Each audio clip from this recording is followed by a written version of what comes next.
भाई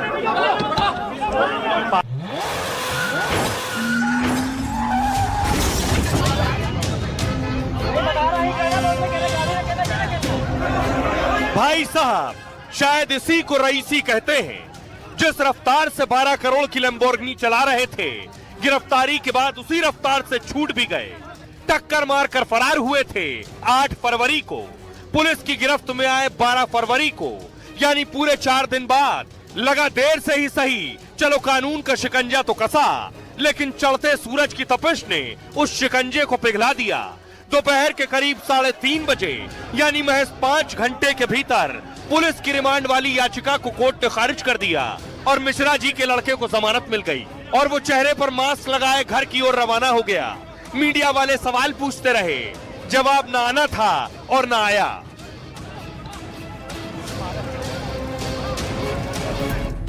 अब सब सवाल पूछ रहे हैं, सिर्फ 5 घंटे में बाहर कैसे आ गया। पहले मैं आपको बताऊं गिरफ्तार कैसे हुआ।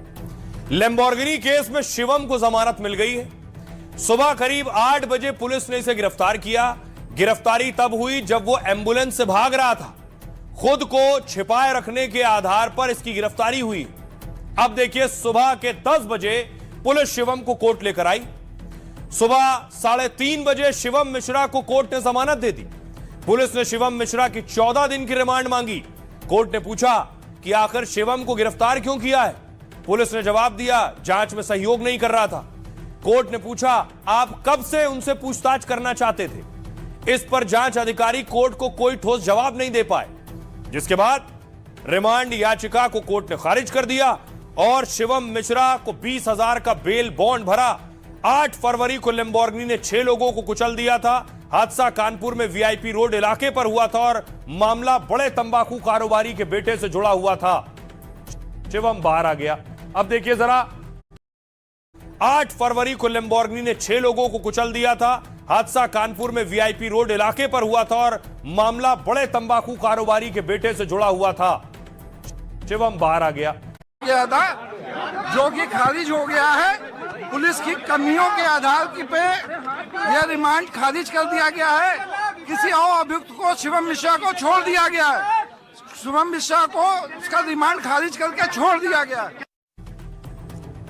तो शिवम मिश्रा 6 को कुचलने के बाद बाहर आ गए, लेकिन शिवम को बचाने की सोचिए रसूखदार और रईस पिता ने साम दाम दंड भेद सारी कोशिशें कर ली। यह तस्वीर देखिए, कोई भी इस तस्वीर को देखकर बता देगा कि गाड़ी कौन चला रहा था, लेकिन पिताजी ने पूरी कोशिश की कि कोई जान ना पाए कि बेटा उनकी गाड़ी चला रहा था। ड्राइवर भी पेश कर दिया, पुलिस को भी मना लिया। देखिए कैसे हो रहा था, कैसे पूरी हिम्मत ताकत सब लगा दिया गया कि उनका बेटा बच जाए, और बेटा गाड़ी नहीं चला रहा था। देखिए जरा क्या क्या कोशिश हुई। पहली कोशिश क्या हुई? कोशिश यह हुई कि अज्ञात नाम से एफआईआर दर्ज हो गई। 24 घंटे बाद शिवम का नाम एफआईआर में जोड़ा गया। दूसरी कोशिश हुई हादसे के बाद गायब, ताकि खून की जांच ना हो सके। यानी इस बात की जांच तो हो ही नहीं सकी कि शिवम शराब के नशे में था या नहीं जब टक्कर मारी। यह अब कभी साबित भी नहीं हो पाएगा, क्योंकि 4 दिन बाद मिला। तीसरी कोशिश, शिवम के अस्पताल में भर्ती होने की बात कहा गया, वो तो चला गया दूसरे अस्पताल में भर्ती है। चौथी कोशिश, दावा किया गया शिवम कार ही नहीं चला रहा था। 5वीं कोशिश, कमिश्नर के दावे पर कारोबारी ने कहा झूठ बोल रहे हैं। 6ठी कोशिश, ड्राइवर ने खुद अर्जी दाखिल कर दी कि ड्राइविंग सीट पर तो वो खुद ड्राइवर बैठा था। 7वीं कोशिश, दावा किया कि शिवम ड्राइवर की बगल वाली सीट पर बैठा था। और 8वीं कोशिश, एफआईआर कराने वाले से समझौते की भी खबर आ गई।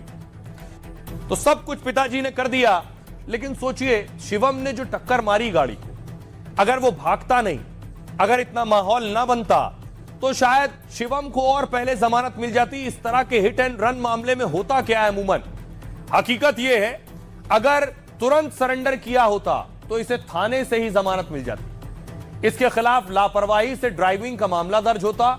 शिवम के खिलाफ आईपीसी की धारा 279 के तहत केस होता, जिसमें 6 महीने की कैद और 1,000 तक का जुर्माना हो सकता था। हिट एंड रन के मामले में अगर मौत नहीं हुई है तो बीएनएस की धाराओं में गिरफ्तारी का प्रावधान नहीं है। इस मामले में 6 महीने से 3 साल तक सजा हो सकती है। हिट एंड रन के मौत वाले मामले में कड़ी सजा का प्रावधान है। हिट एंड रन मामले में बीएनएस की धारा 106 के तहत केस दर्ज होता है। अब उसमें 2 चीजें, 106 जो बीएनएस की धारा उसे भाग 1 और भाग 2 में बांटा गया है। हादसे के बाद अगर आरोपी भागता नहीं है, मौके पर मौजूद रहता है, तो धारा 106(1) यानी गैर इरादतन हत्या का केस दर्ज होता है। मौत हो गई अगर टक्कर मारने से। इस धारा में 5 साल की सजा और जुर्माने का प्रावधान है। हादसे के बाद अगर कोई भाग गया, फरार हो गया, तो बीएनएस की धारा 106(2) लगाई जाती है और इसमें 10 साल की सजा और जुर्माने का प्रावधान है। हिट एंड रन के बाद फरार क्यों होते हैं लोग, यह भी एक बड़ी वजह है। पहली चीज, लोगों को गिरफ्तारी और जेल जाने का डर होता है।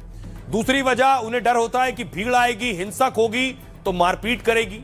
तीसरी वजह, कानूनी प्रक्रियाओं के प्रति जागरूकता की कमी होती है। जिम्मेदारी या नतीजों से बचने की भी कोशिश होती है।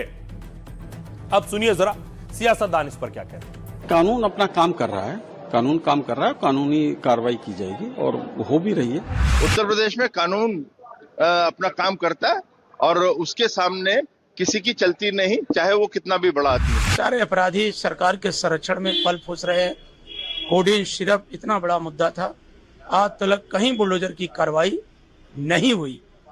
सरकार जाति और धर्म देख करके कार्रवाई करती है, जिससे न्याय प्रभावित होता है। अपराध करने वाला कोई भी होगा, उसके खिलाफ सख्त से सख्त कार्रवाई सुनिश्चित करने का सरकार का संकल्प है और हम अपने संकल्प को हमेशा पूरा करते रहेंगे। और आइए अब बारी है लाइफ का फंडा की।